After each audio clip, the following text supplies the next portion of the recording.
յուրաքանչյուր դա կապ չունի ինչ ազգությամբ այդ մարդը,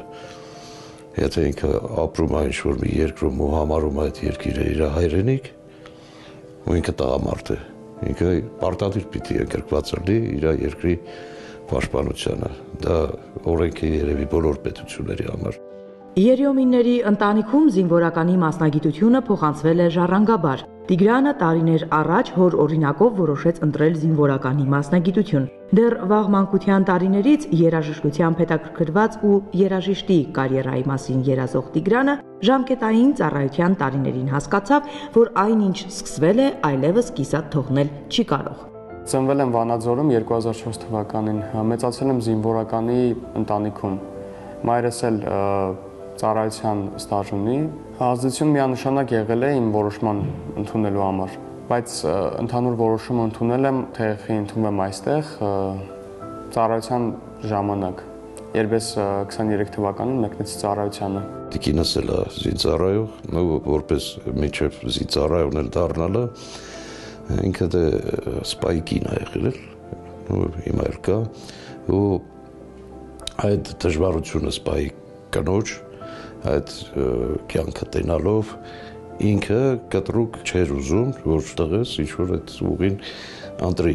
Տղես ինքը իրանով որոշել է այդ, որ պիտի դառնա սպա, իր որոշումը իմ համար շատ ուրախալի էր։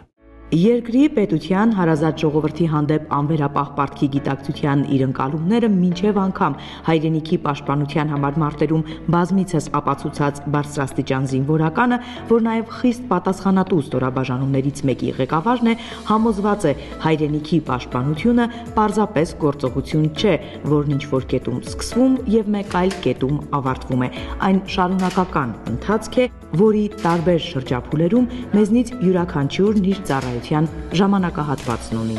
Լավագույն օրինակ էր իմ համար իմ հայրիկը, հատկապես նրա նպատակասլացությունը եւ մասնագիտական այլ գիտելիքները, որ ինքը ձեռք էր բերել տարիների ընթացքում։ Ծառայում էի ուսումնական ստորաբաժանումում կազմում եւ ինձ թվում է այդ միջավայրը նաեւ դրդեց ինձ, որպես ես իմ մանկության տարիներին ձևավորված երազանքը իրականացնեմ։ Ասել է, թե մենք ժամանակի մեջ պարզապես միջնորդներ ենք, մեզ ժառանգվածը գալիքին փոխանցելու պատասխանատվությունն ուսած։ Սա առավել քան դիպուկ է զինվոր գաղափարի համար։ Զինվորը ծառայում է տվյալ պահին, բայց հանուն հավերժական գաղափարի։ Հայրենիքն է, որ հավերժ է եւ այն միշտ կարիք ունի պաշտպանված լինելու։ Հետևաբար այդ գործը պետք է անպայման ավանդվի հայրերից որդիներին։ Գուցե իր արդեն իմ թոռը իր երեխեն նույն գործը շարունակի, դա արդեն դինաստիա է դառնում։ Դա վատ չի, իսկ երբ որ այդպես ցեղում ինչ-որ այդպես դինաստիա է, այդպես ընտանիքով, դա ավելի ոնց որ լավ մասնագետներ են էլի առաջանում որպես կարգ։ Միանշանակ կարելի ասել, որ առանձնահատկությունն էր կարգապահությունն ընտանիքի մեջ, որովհետև այդ զինվորական դաստիարակությունը այդ ամենը փոխանցվում է։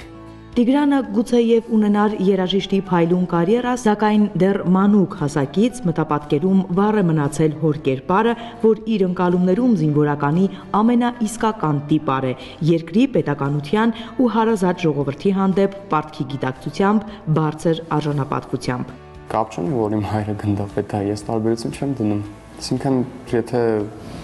հայրս պետքա գնդապետ լինի, ես պետքա ինչ-որ տարբերվեմ ուրիշներից ինչ-որ բանով։ Ոչ, պետքա իմ ուժերով հասնեմ ամեն ինչին։ Իմ որդուն կցանկանա իր ընդհանրապես եւ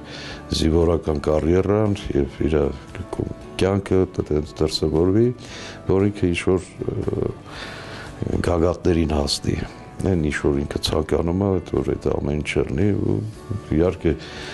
ցանկանում է, որ ինքը շատ լավ մասնագետ լինի իր գործի։ Առայժմ Տիգրան Երյոմինը ռազմական ակադեմիայի առաջին կուրսի կուրսանտ է, ապագայի մասին դեռ խոսել չի ցանկանում։ Հիմա առաջնայինը կրթվելն է, վստահեցնում է կանի առավելագույնը, որպեսզի հորից, ավագ ընկերներից, դասախոսներից ու հրամանատարներից իրեն փոխանցվող գիտելիքներն ու հմտությունները ծառայեցնի հայրենիքի բարօրությանը։ Նաիրա Համբարձումյան, Ռուբեն Մնացականյան, Հովհաննես Գրիգորյան, Զինուժ։